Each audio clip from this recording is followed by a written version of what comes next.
Welcome to Rates and Barrels. It's Tuesday, April 18th. It is Project Prospect. Derek Van Riper here with Chris Welsh, Saris, digging into some recent promotions and debuts and looking at a few players who are cruising in the minor leagues right now in hopes of finding future value, be that for redraft leagues this season or even for keeper and dynasty leagues. So it has been a very busy week on the prospect front. We are going to get started right away because we may not cover everything on the show sheet. We're going to start today with Brett Baty, who last season, you might remember, Brett Baty had the highest WRC plus of any hitter among qualified hitters at AA. Did that as a 22-year-old. He was number one. Logan O'Hoppe, for what it's worth, was number two. It was a 160 WRC plus. Had nothing left to prove at that level. Got a brief taste of AAA to begin this season, and now he is up for the Mets. And I'll start this with you. Brett Baty up for good based on the Mets' needs and based on what you've seen from him as a prospect? I think so. I always ask when I'm in the clubhouse or when I see something like this, what's the corresponding move? I think what's the corresponding move is often tells us a lot about what's happening. If the corresponding move is I put somebody on the IL, then you're tied to that. You're tied to, when that guy comes off the IL, then, like first example, maybe I think is Oswald Peraza up. Oswald Peraza, the corresponding move is Giancarlo Stanton goes on the IL. So if Oswald Peraza, when Stanton comes back, there's a very high likelihood Oswald Peraza goes back down. And so in this case, I don't even know what the corresponding move was. It's not an IL. I think Tim LaCastro went on the IL. I don't know if it was actually the move. The Phantom IL. No, that was actually that was the move, but that wasn't like the move. Right. Baty doesn't go back down when Tim LaCastro is healthy, if he's even hurt. Not to cast aspersions. I'm just saying this stuff happens in baseball. They'd rather keep him around. So the corresponding move is not one that is temporary, and the people that were in the way, quote unquote, for Brett Baty are still on the team. So I think this means that Eduardo Escobar, who has actually traditionally been better against lefties over his career, is now in the lineup against lefties at DH going forward, and only sometimes in the lineup against righties when someone is hurt or needs a rest. And that means Brett Baty has full runway. Okay, so let's think about this in terms of short-term impact first. Welsh, how thin of a league can you justify picking up Brett Baty? And based on the scouting report and your expectations for him, is he a shallow mixed league player right away? Yeah, I don't know if he's a 10 team, but I absolutely think you jump in on 12 team. I think it's a must add. I think he's at kind of the top of the list of the prospect run. Not a great performance in his first game, but what did he do? He did what Brett Baty does. He hit 100 miles an hour on a line. He is just a constant hard hit machine. And if he gets a full season, he's going to put up big hard hit numbers. So I'm thinking a 12 team, you can do it. Also look at the position. We've spent so much time in the offseason talking about positional scarcity, especially in the corner infield and stuff. And he qualifies at that spot. He's a corner infield spot that we want to fill. So yeah, I think there's so much that works in his favor. Lowered strikeout percentages, hard hit balls are still there. Getting his feet under him is going to be good. Hopefully he's not going to hit 8. 8 is going to be a little weird. 7 or 8. I think he's got a high of maybe getting up to 5 if the ball is really flying off the bat. But he is here to hit. They're going to give him every opportunity. And I think a 12 team higher, you can justify it.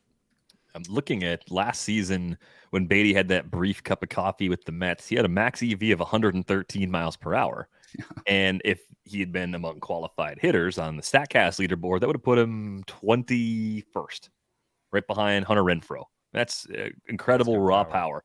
And that kind of raw power usually can get away with an elevated strikeout rate. I think we've talked about this a lot over the years. The projections for prospects can be extremely noisy. I look at the projections on Baty, and they're not bad, right? I'm looking at a 247 to 254 range for the average. They're already better than the ones for Escobar. Right. That's sort of the one key. Is the projection better than what they have in this case? Yes. And this projection leaves some room for Baty to exceed too. This is a very reasonable projection that he can hit based on what he's done so far. I think the category that I'm actually most curious about is batting average. he might be one of those guys that hits the ball so hard that he's less of a batting average liability than someone who typically strikes out 25, 27% of the time.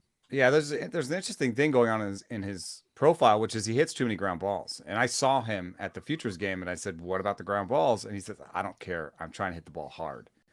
And there's a little bit of an interesting back and forth there, which is if you hit more ground balls, but you hit the ball hard, that's good for your batting average, you know? And so he may run high BABIPs. He certainly did in the minor leagues. And so maybe at the same time, we want to see him lift the ball to hit more homers. And so it is kind of good to see that at AAA this year, he did start to lift the ball more. But in essence, he does two of the things that I want most out of my young hitter. He hits the ball hard and he makes contact. Even those elevated strikeout rates, they don't look that bad to me. They don't come with big whiff rates. And in AAA this year, he is on a great list. I went over to RotoWire, which has some really fun things. If you pay for a subscription, you can get hard hit data on minor leaguers.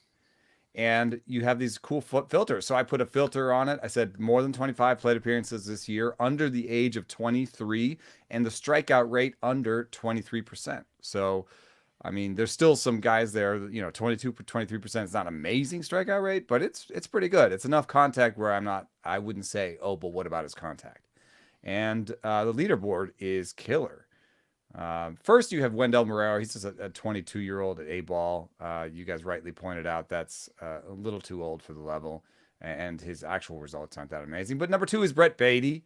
Number 3 is Jackson Holiday, who's a total stud that everybody knows. Number 5 is Junior Caminero. If you don't know who Junior Caminero is, you should know who Junior Caminero is. And if he's available and you can stash prospects, you should stash him immediately. After Junior Caminero is Kyle Manzardo. So this is a good list to be on. I did have a couple names I wanted to throw by the Welsh because I don't know these guys as well. A couple names on there from the Tigers. Gage Workman, 23-year-old in AA with a 41% hard hit rate and a 22.6% strikeout rate and a 1.3 OPS. And then Wensiel Perez, a second baseman. Two guys up the middle, both 23, both hit the ball hard 40% of the time, both strike out less than 23% of the time. Do you like either one of these guys?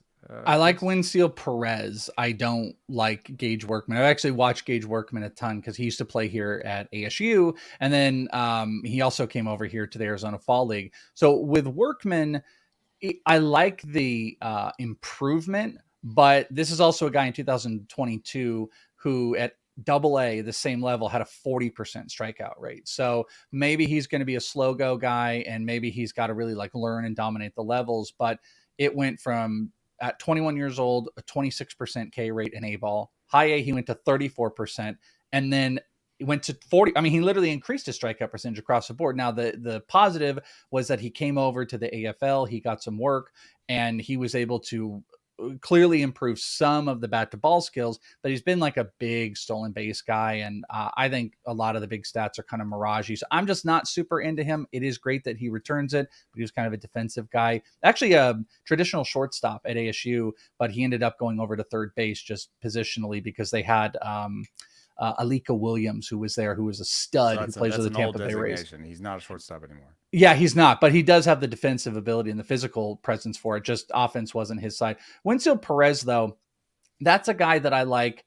I don't think either one of these guys forever. He's been around for a long time. He's got to get on the 40 man.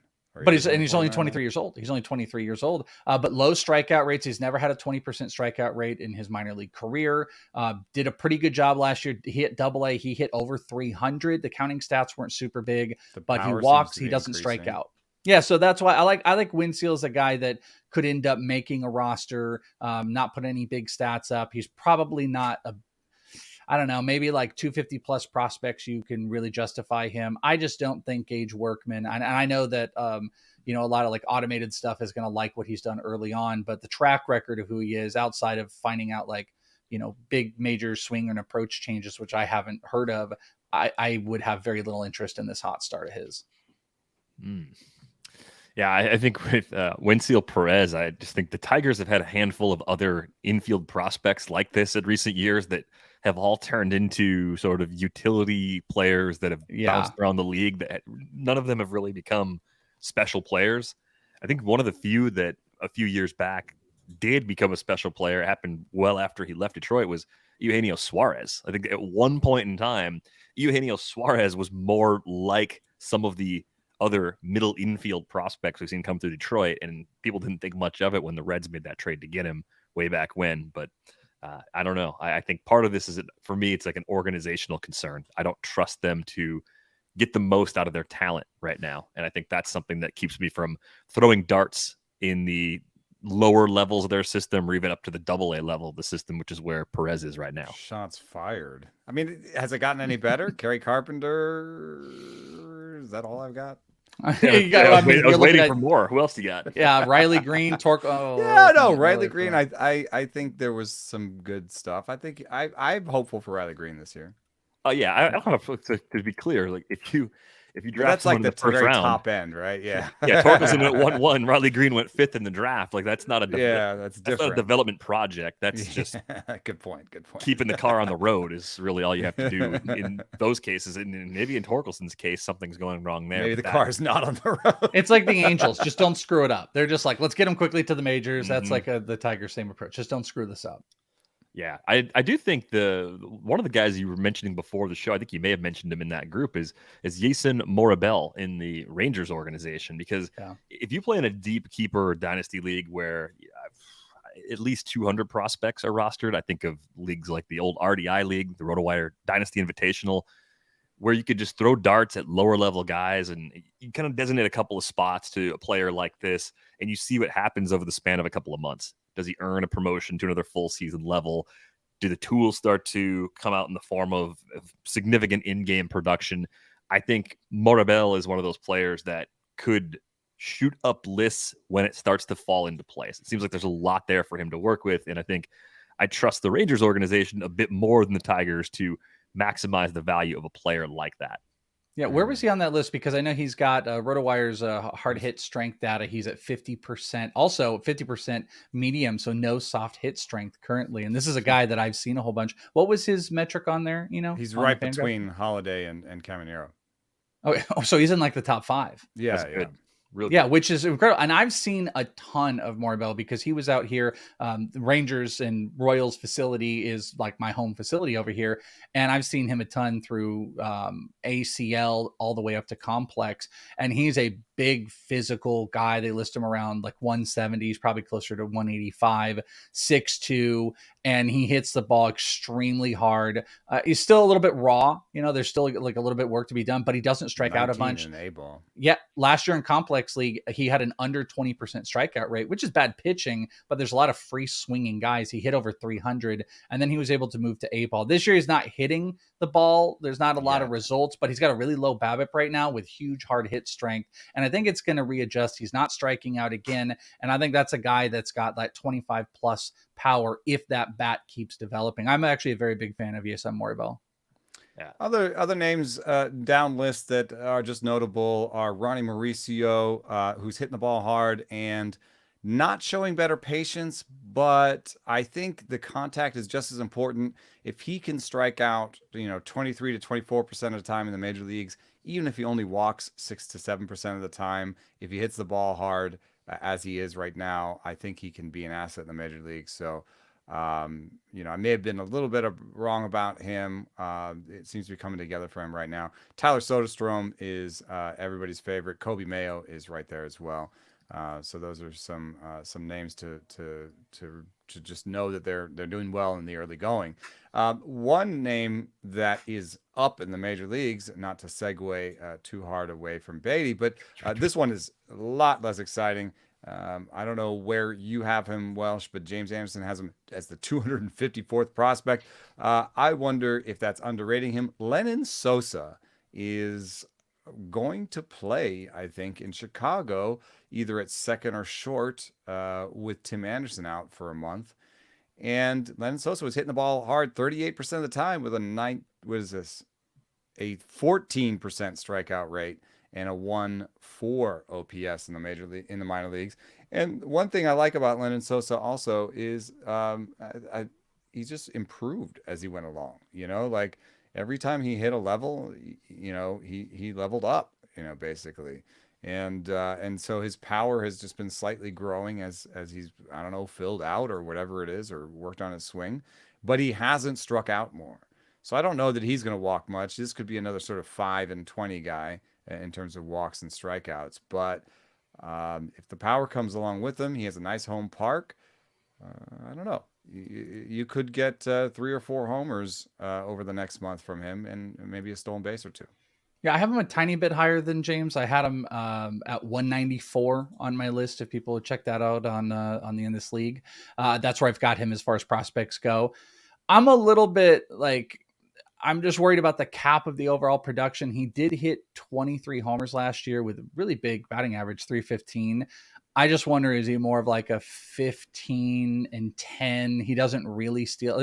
As far as like fantasy production we're talking about, he has 17 career stolen bases in over 400, almost 500 games. So he doesn't really steal. So if he's a 15 homer, 5 stolen base, yeah, with like 280, he could be a decent. He could, you know what he could be? He could be old, like the bad Yohan Moncada. That's like your bad Yohan Moncada numbers of where he could get to. But that's also like saying that he might be still underrated, because this isn't awesome production for 12-team leagues, but for much big, deeper leagues, this is the type of production to get for almost free that you would want to jump on. And the hard hit numbers, I think, are a real big positive.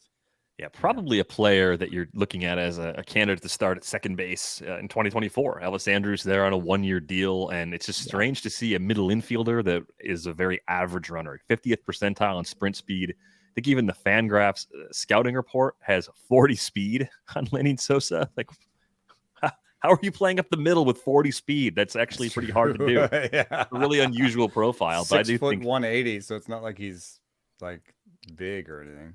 Maybe it's just like bad running technique or something, like just inefficient, like arms flailing. Just, I don't know. Maybe that's actually coachable. Run now. Arms flailing. He's just running around. Yeah, he just got a really bad gait. That's my first guess as to why he doesn't run well. Some other players that have been called up recently: Zach Neto up for the Angels, really quick mover through the minor leagues. I mean, this is a guy that was drafted last summer, 13th overall pick in the 2022 draft. Welsh, even for guys you expect to move quickly, less than a year from the date they were drafted is pretty extreme. So, what are your expectations for Neto? I mean, part of the appeal during draft season was that the Angels have a clear long-term need at the position. He looks like he's the guy for the long haul. Is he truly ready? And is he ready to help fantasy players from the jump? Yeah, there's no doubt. Like, this one shocked me. I really undersold what the Angels were going to do with their system and move these guys. I mean, what was it, a month ago or less? I was on the backfields of the Diamondbacks watching a double AAA extended spring training game where like Jordan Lawler's playing up against Zach Neto. And now we're seeing Zach Neto in the majors. And I didn't think that was going to happen, but I've always been a big fan. If anyone has followed me for a while, they've known I've had Neto over Brooks Lee, who is a big power bat who came out of the same first year player class with Minnesota, because I like Neto to be a 5-tool potential player. Big high leg kick in the early counts. He drops the leg kick completely on 2 strike counts to try to have more of a contact approach. He can run, he can hit for power. He's kind of a smaller physical player, but barrels up the ball. I think there's a real possibility for the rest of this year you could get in. I mean, the power is a big question, but if he kind of finds his approach, this is like a 15, maybe 15-20 type of player. And if the Angels continue to lead him off, not only to get him going, but they like him in that spot, it really opens up a ton of possibilities for him. So I think you got to watch the strikeouts. He's maintained that pretty well in the minors. It was only 23 in that first game, but it's going to be how the power ends up developing. But I think he could score a ton of runs if he's leading off and he gets to stay in that general space.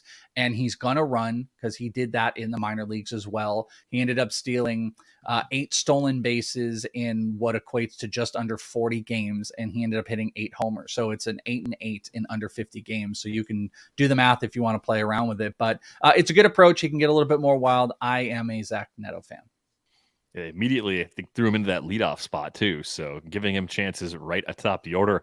It's funny because I think when we get a look at a player at multiple levels, and usually it's either a half season or even a full season per level in many cases, I think we have a greater sense of confidence that the player is going to succeed in the big leagues, even if we shouldn't, because the realistic comps for Neto are guys that were on the opening day rosters like Ezekiel Tovar and Anthony Volpe, right? Yeah. That's just they're all kind of in the same bucket of unproven against big league competition, even though they've got different paths through the minor leagues that brought them there. So how does Neto compare to both Tovar and Volpe, just looking at it from a rookie shortstop class perspective?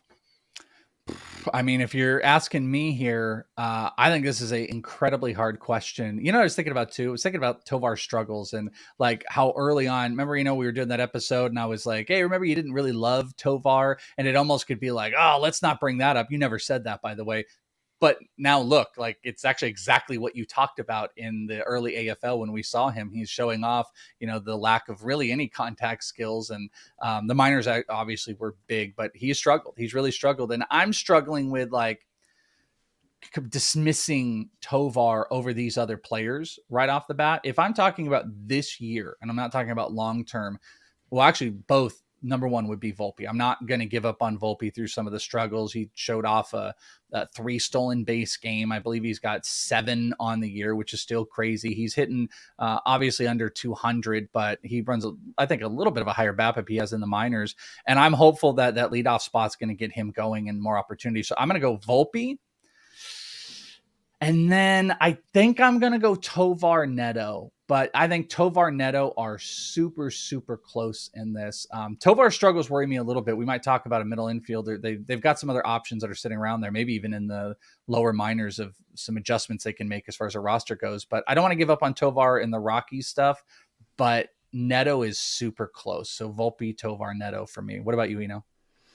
Yeah, I still got Volpe number one. I mean, they're using him. They're going through these foibles with him, and he's stealing bases. I think they like that dimension that he adds to the lineup.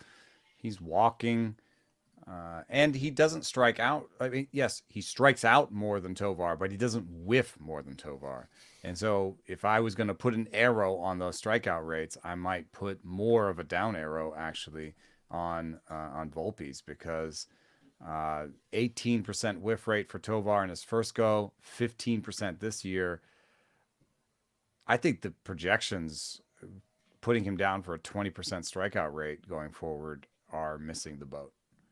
I think this is one of those types of players where the contact rate issues were hidden either by level or competition or whatever it was, and that major league pitchers are exploiting that when it comes to Tovar. So I'm going to take the over on the projected 20% strikeout rate for Tovar. It's an easy Volpe for me there between the two of them. Neto is just so, there's such a small sample. It's so hard. That I agree. And it's funny because I kind of always have an eye for projections, and I know that they are less useful for prospects than they are for regular players. But I also know that there are people in front offices who got their jobs because of their MLEs, their major league equivalencies, their ability to project prospects. And so you can kind of look here and you can kind of see the different approaches with prospects. I think Zips looks at it and says, "Oh my God, I've got nothing here. I've got 190 plate appearances in the minor leagues across two levels. I'm basically going to project him to be the league average prospect." And so Zips says he's going to have an 82 WRC plus, no power, and too many strikeouts and no walks. Steamer is always a little bit more likely to regress them towards league average. Just plain league average, not just like a prospect average, but like a league average. And so Steamer has him basically a 98 WRC plus. That's like, oh, hey, that's the guy. He's going to be league average. I don't have any information, so he's league average. But ATC is now on the player pages. That's Ariel Cohen's projections. And the bat is always a little bit more negative on prospects. So they've got a 95 WRC plus for Neto. ATC gets a bad rap sometimes as just looking at the other projections and stealing from them basically, or sort of spidering from the other projections and being a multi projection, a sort of conglomeration of projections. However, that can't totally be the only thing it does, because ATC has him for a 107 WRC plus and has him for the most power, the best walk rate, the best strikeout rate, just the best overall line out of anybody. So ATC is doing its own things under the hood as well. And I think that's a good place to look, is if you're excited about Neto, look at ATC, 248 average with a 160 ISO, 14 homers and 9 stolen bases. I think he can be a 250, 15-10 guy. And if he is going to have a 9% walk rate, he'll stay at the top of that lineup. I wanted to bring up one thing I'm curious at your guys' take on. Do you think that with Neto specifically, that if he were, let's say, a Rays prospect and he was brought up, obviously not Wander Franco, but we would follow have a me lot here. more sample though. He would have played no, that is actually my point though. What if Yeah. you didn't? What if a team like the Rays brought up a player in this type of sample size? Would we be oohing and awing over ourselves? Do you think there's an element of, because he's a Angels prospect and they get a bad rap for their development, that we're not giving extra credit for certainly not really in the magnitude of I don't of think how the projections put like organization in, but Well, yeah, here's the other part of this generally, too. I do think, yeah, we definitely have bias when it comes to organizations where we're like, oh, the Rays got a pitcher, it must be good, and oh, the Angels screw everybody up. I mean, it can't be that exciting. I was just sharing my biases a little earlier. The organizations I don't necessarily trust. If I'm throwing a Right. dart on a prospect that has similar skills to another prospect, I might go to the organization that's had more success turning those players into regulars or above average regulars or potentially stars. But I think the Neto timetable is interesting to me because last season we saw Atlanta do this with Michael Harris and we saw them do it with Vaughn Grissom. And what I mean is we saw those guys get promoted to the big leagues with similarly low volumes of playing time at the AA level. Because to me, the lower levels of the minor leagues they're fine. Like, it's good to get that information if you have it. But AA means a lot more to me than just about any other level when I'm number scouting. And if a team has a need that's great enough and they think someone who's played only 43 games at AA, they think they can fill it. That's the case for Michael Harris, or in last year for Vaughn Grissom, 22 games at AA, or this year for Neto, between this year and last year, 37 games at AA. That can work.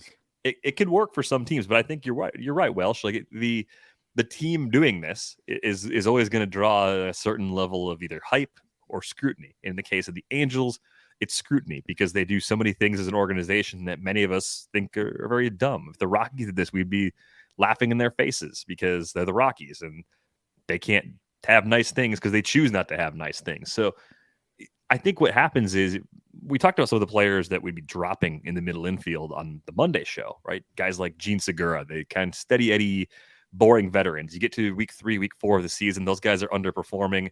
Situation doesn't look good. And then a Zach Neto comes along and you're like, that's it. That's the guy. That's the guy that I'm going to take a chance on, because if he's atop the Angels lineup, which he has the skills to do, if you're wish casting a little, but if these things go right, he is better than the old, boring, steady Eddie player that I had, because there are multiple ways he can help my team. So I think the Angels are one of those teams that have not been in this position very often. It's a little bit more of a can't think of a time where they had a player like this that they were pushing aggressively. Even Adele, there was obvious flaws in Adele's line. This one, you kind of look at Neto's minor league production, and there's nothing to say, oh, well, he didn't do this.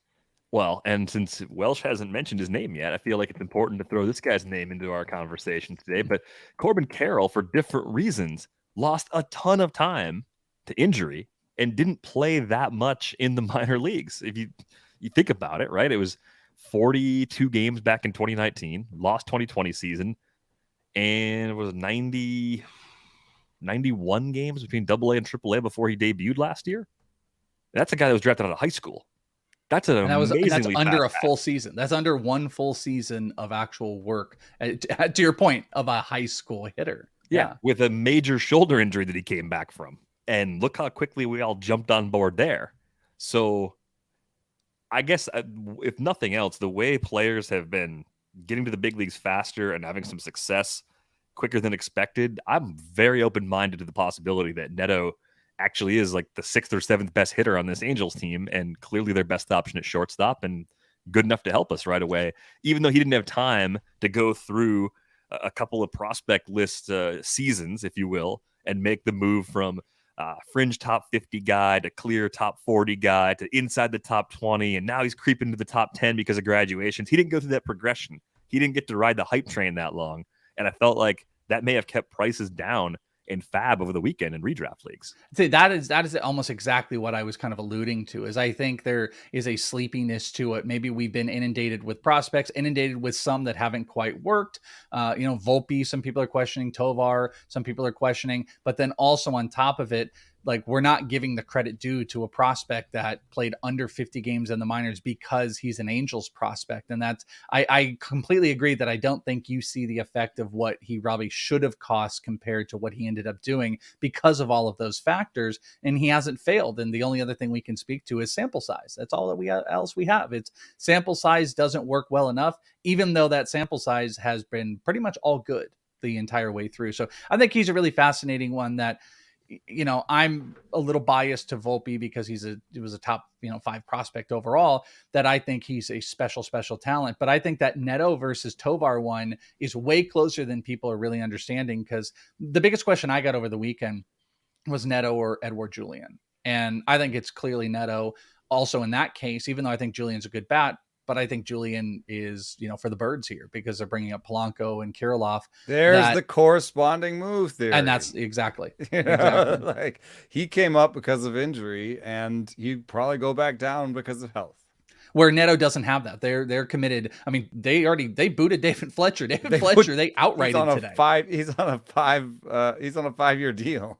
Yeah, and I think they outrighted him today. Yeah, he's off the 40 man now. What? Yeah, so this is Neto. This is Neto's job for the foreseeable future, which makes him all that more interesting.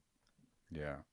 Why did they do that extension with David Fletcher? Never mind. We don't have to talk. That's not in this show. Because they were desperate at short. They thought it would take longer for Neto, maybe. But that'll be the Orlando Arcia deal. Julian's interesting in his own right and deserves a little bit of attention. He had a 26% hard hit rate on RotoWire, and I think that's pretty interesting because he's an oppo guy. He's a let it travel oppo guy. We saw him in the AFL in the home run derby. Everybody's saying, why is he in the home run derby? And he didn't perform all that well. I think he did hit some tanks, but when he did hit the tanks, they were oppo, which is weird in a home run derby. And so really his whole bat path is to the opposite field. And I think that does actually, that explains his 26% hard hit rate. And it explains why my sort of estimation of him is a little bit more muted. I don't believe he's going to hit 25 homers. I think in the major leagues, he's more of a sort of 11 to 15 homer guy. And yes, he may have a great OBP. But if he's 11 to 15 homers, he has had high strikeout rates. He could be a 230, 330, 400 guy. You know what's interesting? Just thinking about that. Weird combination. You know what I mean? Like 15 homers and like 5 to 10 steals and a bad batting average. It's a strange. I don't have a comp for you. The one thing that just came to mind when you were mentioning that was if anyone was watching any of the broadcasts yesterday with the Diamondbacks, not to make this again about Corbin Carroll, but they were all about Corbin. It's always about Corbin Carroll. By the way, he walked for the first time, which if you guys saw my celebration, it was an incredible moment when he finally walked for the first time this year. Which, by the way, I think he led spring training in walk. So it's such a weird thing that's happened. But they were showing his spray chart. And what's fascinating about him, all of Corbin Carroll's homers, because Corbin Carroll's also kind of an oppo guy. His entire spray chart, if you're looking at the full plate, it's like here, it's all in the middle. Hits it ball harder. He does hit. He hit a 111. I think he was his hardest hit ball we've had registered. But he doesn't have a pulled ball this year. A full pulled ball hit this year. They're all like right and left center. All his homers came center, and all of his other hits came there. He almost had one that got taken away yesterday, but he's not pulling the ball, which would be interesting when he starts to pull the ball. But that makes me think about like Edouard Julien. There's he has a similar 60% approach. pull percentage on Fangraphs.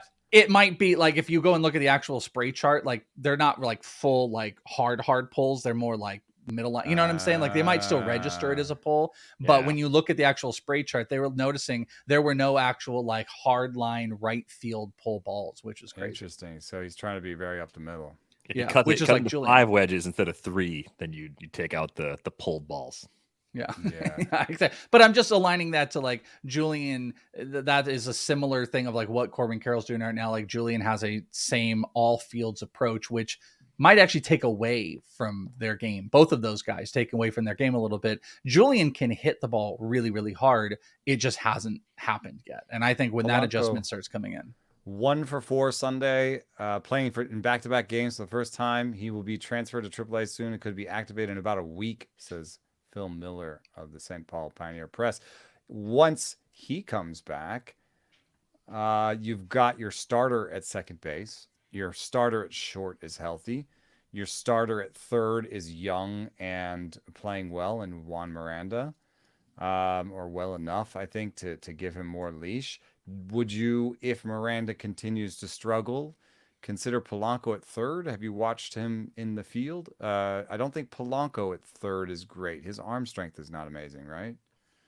I don't think you'd want to play him at third. Polanco or Julien? Would you play either at third? At least not Polanco. I haven't seen enough Julien to know where he really fits defensively, but the way they have moved him to different spots coming through their system, it kind of seems like they're not sure where they like him either. It's not a third. It's not a third. I saw him a gajillion times in the AFL. That arm is not for third. There actually a lot of projected talk was him going in the outfield, even though he played second base solely through the AFL. But they're talking about left field. That outfield is crowded, I think. I mean, not necessarily too crowded. Like if he just played his way into it, he could maybe play his way into it. But even at third, I think they have a backup plan, which is Donovan Solano playing third, and Kirilloff or Gallo playing first if Miranda needs to go back down. But I don't think that they're going to pull the plug that quickly on Miranda. No. So I think that Julien has among the players that we've discussed today, he has the hardest road towards full playing time. Yeah, it's really crowded, and I think it's a similar exercise to figuring out what happens with Vaughn Grissom once Atlanta's completely healthy. We got into this a little bit on yesterday's show, just in the sense of could they just move him to the outfield on the fly and let go of one of the veterans or maybe 2 of the veterans between Eddie Rosario and Marcell Ozuna. I realize Ozuna is a big part of the DH picture as well. But what do you guys do in long-term leagues with guys like this, Julien and Grissom, and there are plenty of other players like this? They don't necessarily have one position to call their own. They look like they're above average offensive contributors with their various skills.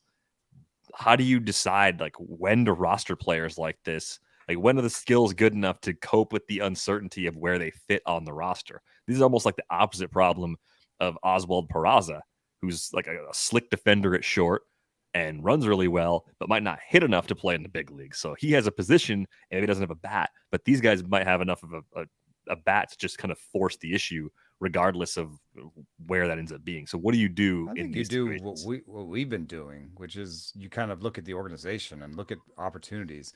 And I see Grissom as having much more opportunity in that outfield in Atlanta than Julien has in the outfield in Minnesota, because Eddie Rosario has a 47 WRC plus right now. Marcell Ozuna has a 21. Now, WRC plus is not something that stabilizes that quickly, but these are guys that have struggled in the short-term past as well. And so, and then in the case of Marcell Ozuna, maybe some other kinds of baggage that would lead the team. Also, they're 31 and 32.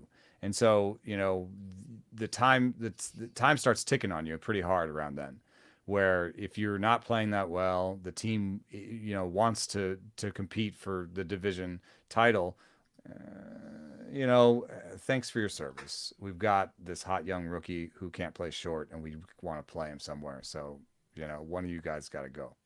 And they started that process last year, by the way, if you remember, when Ozzy started to come back, they started to get him working Vaughn Grissom in the outfield. Yes, they did. But the only problem that ended up happening was then when you got into the offseason and Dansby was gone, they spent the entire offseason, him and Ron Washington, working at shortstop. And then at some point in that spring training, they were just like, nope, this doesn't work to whatever level. And then they gave that nonsense about Braden Shoemake and they obviously re-signed Orlando Arcia. But like, we just don't know the full landscape of Vaughn Grissom. I would have liked to have seen him playing some outfield in the minor leagues. I don't just recall before he was called up, but I think he has an exponentially better path of staying up in the majors than Julien does right now. Not saying that he's such a better bat, but it's just like Eno said, it's just the path of being able to play in the outfield, the injuries that infield has already shown. I think it behooves them to do it. And, hey, Brett Baty, questionable defense. He made his way on. I think Grissom can do the same. And Grissom also now has 2 to 4 weeks of runway to be like, hey, my defense isn't that bad. Exactly. Give me a shot. You got to put me in.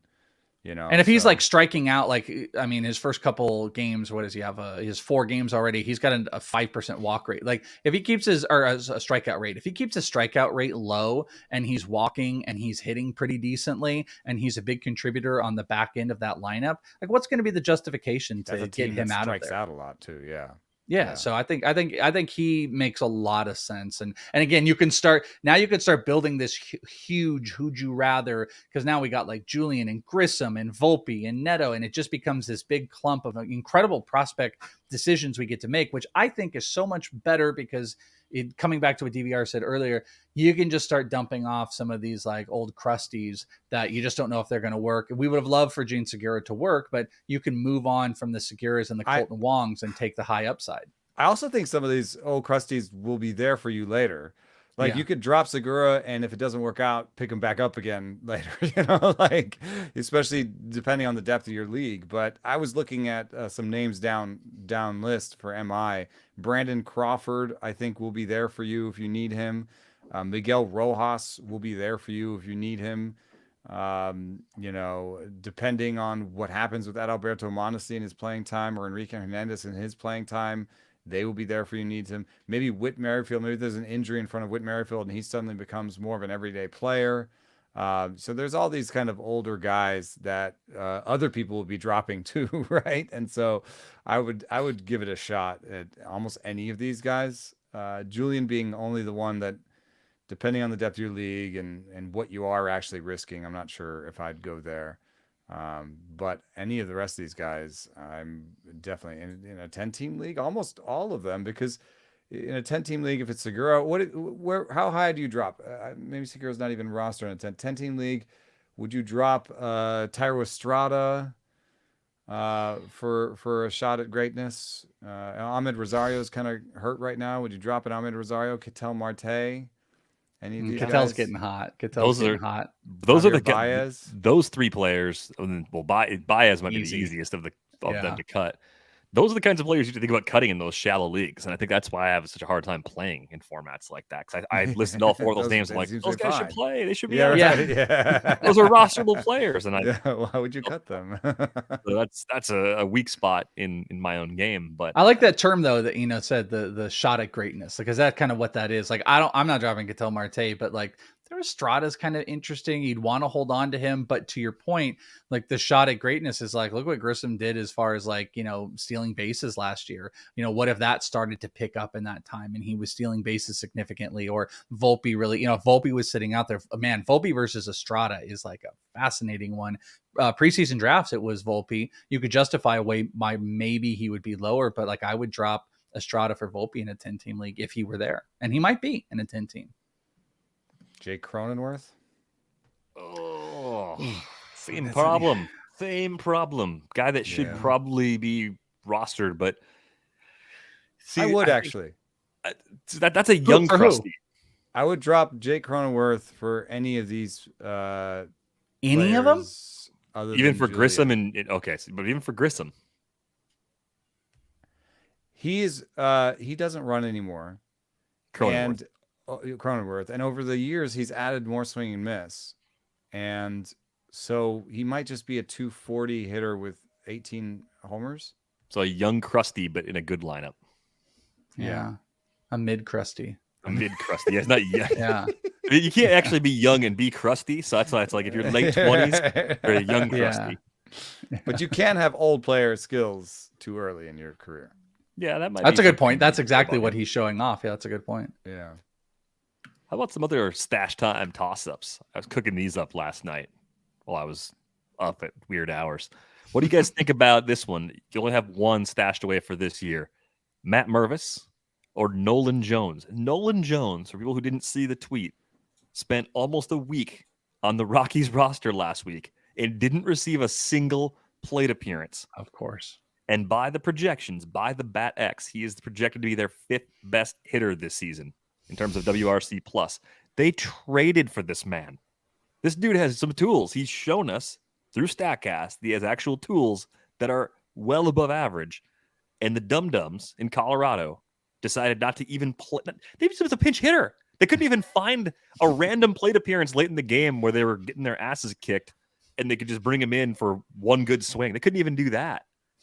Anyway, Mervis versus Nolan Jones, who you're more likely to stash? I think I just answered that question for everybody by ranting accidentally. You got yours. Who do you want? Do you want me? I'll go first, then I'll jump in.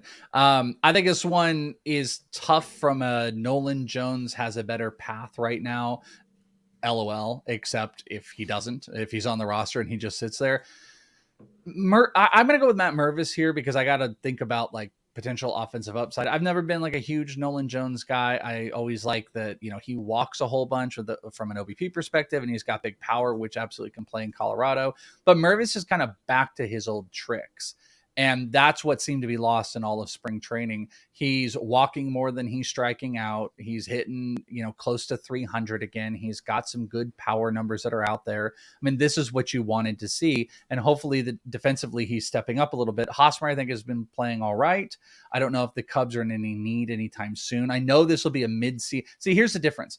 I believe that by mid-season, Matt Mervis is their guy in some way, like he's the first baseman and maybe Hosmer's a part-time player, something like that, where I don't believe that with Nolan Jones. I don't believe that ever happens. There's any commitment to Nolan Jones ever. And I like the offensive skills of Mervis. So I would still go with Matt Mervis simply because he is kind of back to everything that is going to get him to the majors and be the Cubs first baseman.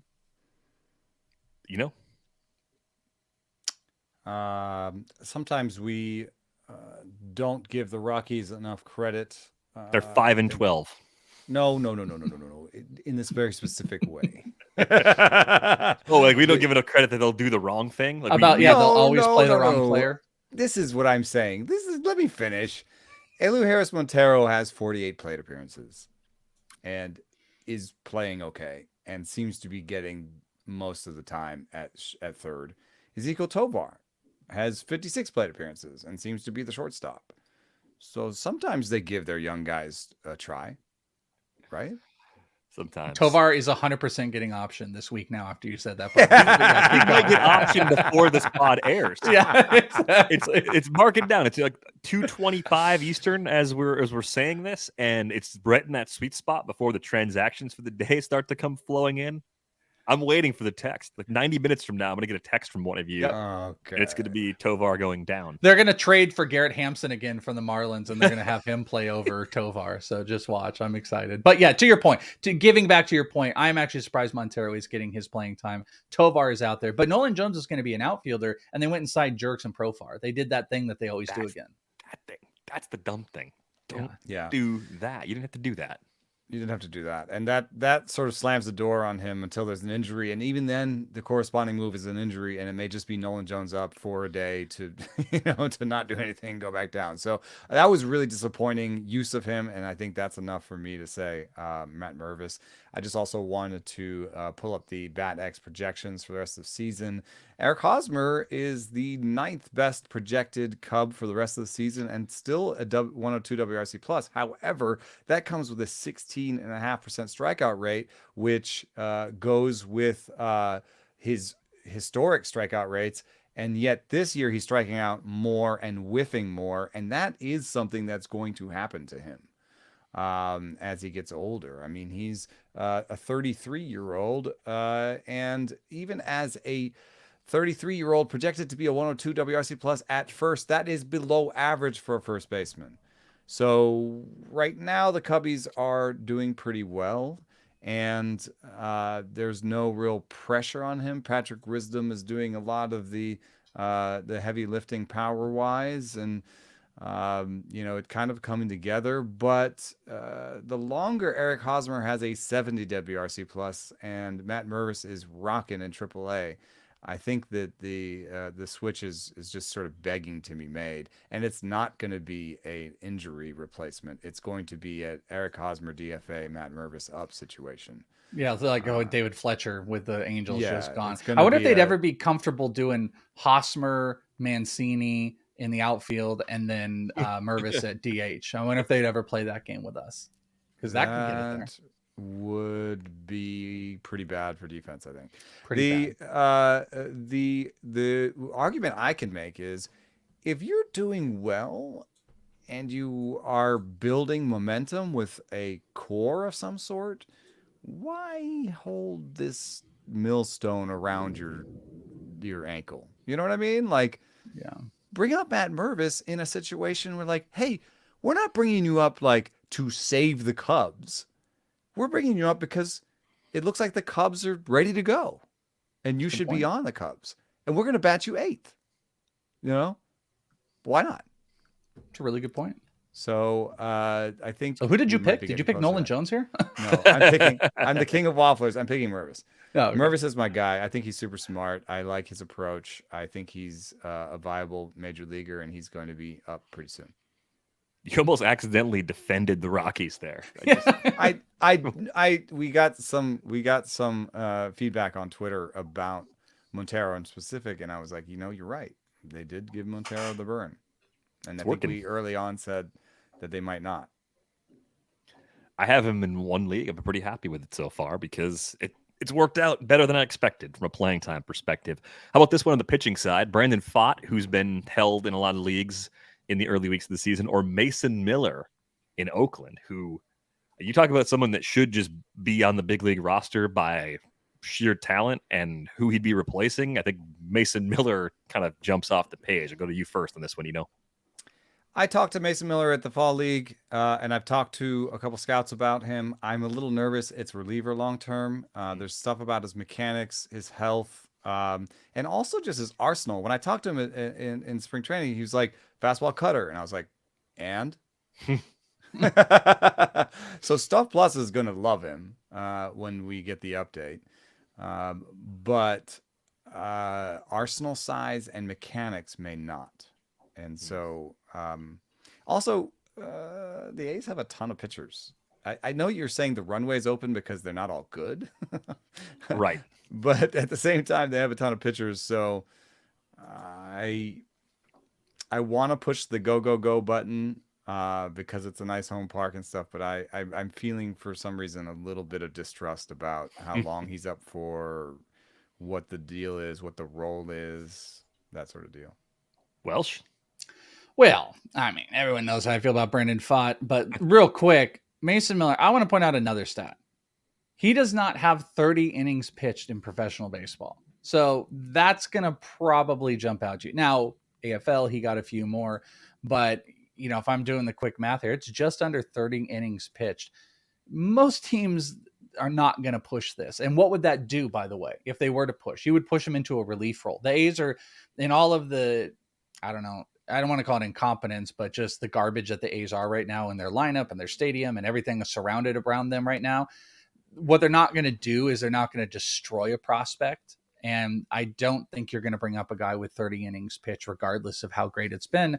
I think they want to simmer this in a little bit. And again, if they did, I think it would be in relief. So I don't think that's a huge, big plus or very limited starts. Yes, he's exciting, hits 102, big physical guy, but there's relief risks totally.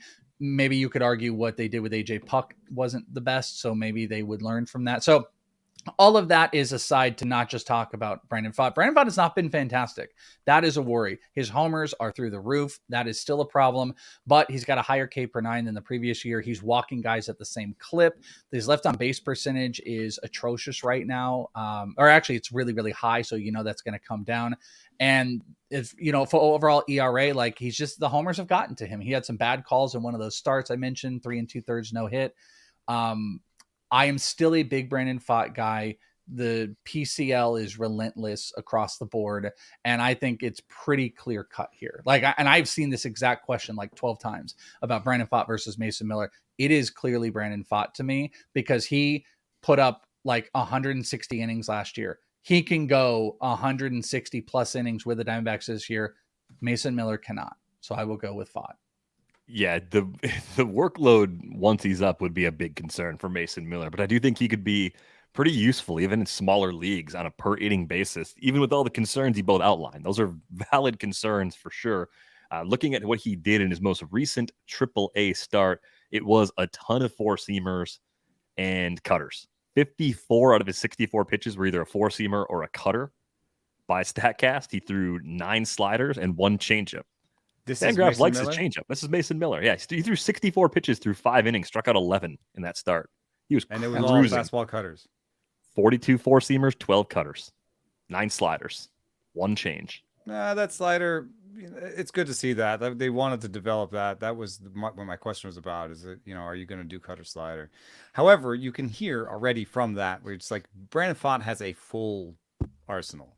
Mm-hmm. And there is some relationship there where you have to be careful. If you chase stuff plus too hard, you get a bunch of relievers is something Jeff Ponce says that I kind of agree with. And so there's an interplay between pitches. Like, for example, I wrote a piece today about the sweeper, and the sweeper has some problems. And in that piece, I quoted Chris Langan from an interview that I did on this podcast, Driveline guy. And he said, sometimes you take a sweeper guy and you say, okay, let's take 10, 15 points off of stuff and give you a gyro slider, a hard bullet slider that you can command. Because we have these other things that say that if you can miss by less, then you can get more chases. You can get them swinging more. So the gyro slider is to get them to swing. The sweeper is once they're swinging, that sort of deal.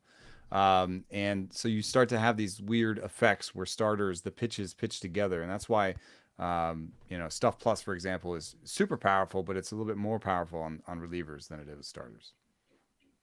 I got one more name to throw at you guys. Another one that has some innings concerns, not nearly the innings concerns of Mason Miller, but Ricky Tiedemann for the Jays or Kyle Harrison for the Giants. Who is the better redraft stash right now? If you are desperate for pitching, Welsh, you can have this one first. I think this one is astronomically difficult, simply because Tiedemann, he just pitched the other day. I actually watched the entire start, but it was his first pitch back from that injury that he had. And I think this was a double-A start. And I just don't know how much they're going to baby him. And Kyle Harrison, I don't think, even though his Stuff Plus was rocking, has not looked good. He didn't get through his first. I talked about it. He didn't get through 3 innings in his first 2 starts. His second start, he was much better. It was against Brandon Pfaadt, but he had a 12% whiff rate. He was not striking, at least when I had looked at it. It was like through 5 innings. He was not striking anybody out, and that is his bread and butter. So I think he's still trying to figure out who he is, and I don't think the Giants are going to push him. So I'm going to go back to Ricky Tiedemann, even though I think they need to get him worked back up. He was on a pitch count. He pitched about, I think he struck out 9, by the way, and he had a 55 pitch count, I think it was. He went through 3 innings, struck out 9. Ricky Tiedemann did, and he looked phenomenal, and he needs to be built up. I think Ricky Tiedemann, even in that, could still beat Kyle Harrison up, even though he's in AAA because of those early struggles. So I'm going to go with Ricky Tiedemann, but it is tough. Like, Ricky Tiedemann is clearly the better pitcher to me, but they're going to make sure that this injury does not creep back up. But Toronto's going to want to win, and he's going to be a good piece to help them do that. Yeah, one thing that's tough is, with the idea that there are ghost IL stints. You would never, if you're the Blue Jays, release Chris Bassett to call up Ricky Tiedemann, right? You would never release Alek Manoah or even Jose Barrios, to call him up. But would you ghost IL one of those guys? But then the corresponding move is this ghost IL, and then you send Barrios or Manoah down. They're gone for 2 weeks, and they come back and they rehab for a week, and they shut everybody down in the minor leagues. And then you've had Tiedemann up for 3 weeks, and now what do you do? So I think that they give him a lot of runway. However, over in San Francisco, they have like 6 starters on the major league roster, and I in fact have talked to a couple of those starters and heard kind of just a little minor grumblings of like, oh yeah, we're piggybacking or whatever. If you look at it, it's Webb, Cobb, Minaya, DeSclafani, Stripling, and Wood. So they are doing some sort of 6-man piggyback, we'll get you in when we can get you in sort of deal for some of these guys. I think they just officially moved Stripling to the bullpen. They just announced like 2 days ago too. So that's that's part of that. Yeah, Yeah, that's what now. Whoa. That's amazing. Yeah, which But I was shocked about. It's not going to be 1 inning stints in the bullpen. No way. So they're just moving him. And what's weird is they still have Junis. So it's like they're just moving Stripling into the Junis role, which means that Cobb is going to come out in the 4th inning again. And you're going to start to hear it from these pitchers if they keep coming out in the 4th inning. You know what I mean? So they're playing a fine line there where they've got a lot of starting pitchers. I mean, I count Junis still as like a kind of a long reliever / starting pitcher. So they're trying to get away with 7 starting pitchers on the major league roster. Yeah. So I think that Tiedemann has to be counted as closer because Ghost IL or real IL, I would take him over Mitch White if I had a need in Toronto. Yeah. I also wonder if the Jays would be more likely to go to a 6-man rotation anyway. I mean, the downside is fewer starts for Kevin Gossman, but you look at the struggles of Manoah. Bassett's had a rough start to the year. More rest. Just stretch everybody out a little bit. Yeah, you're trying to pitch into October anyway. I mean, it might not be something you do all season long, but it might be something you do at a point during the middle of the season when you hit a rough stretch in the schedule. I'm healthy and I'm rocking down here, and you still have guys up there with 5 ERAs in the rotation. I mean, Gausman just got lit up the other day. So yeah, to your point, like it just gives a little bit more breathing room. And I would imagine Tiedemann's going to be ready by the beginning of May. I mean, again, they moved him up to around 50 pitches. Next start, he probably goes to 75. And then next thing you know it, by May, he's good to go. And I think that's a really good call. Blue Jays would probably benefit from it. I think the other thing you can do is if it all close when you're doing these depth chart, ruminations is I do think maybe Tiedemann has more upside. I really like his slot. I really like his pitches from that slot. I think he could be a really effective pitcher, and he doesn't seem to have any of the same control issues that Harrison's been having. 100%. Yeah, I'm with you guys. I want Tiedemann over Harrison as a stash at this point. We're all on Matt Mervis, by the way. I would also prefer Pfaadt to Miller, but if I don't have Pfaadt, I'm not sad about having Mason Miller. I think they're just going to let him go and see what happens. I think he's 24 years old. It's somewhat similar to the Clark Schmidt problem the Yankees started to run into in recent years, except the difference is the A's don't have a rotation like the Yankees have had where you can just protect him as a multi-inning reliever. You have to just let it happen and just see how it goes. It doesn't mean full workload every 5th day, not until the end of the season. There will be babying, but it might just be go out there and go 5. We want you to be a regular starter.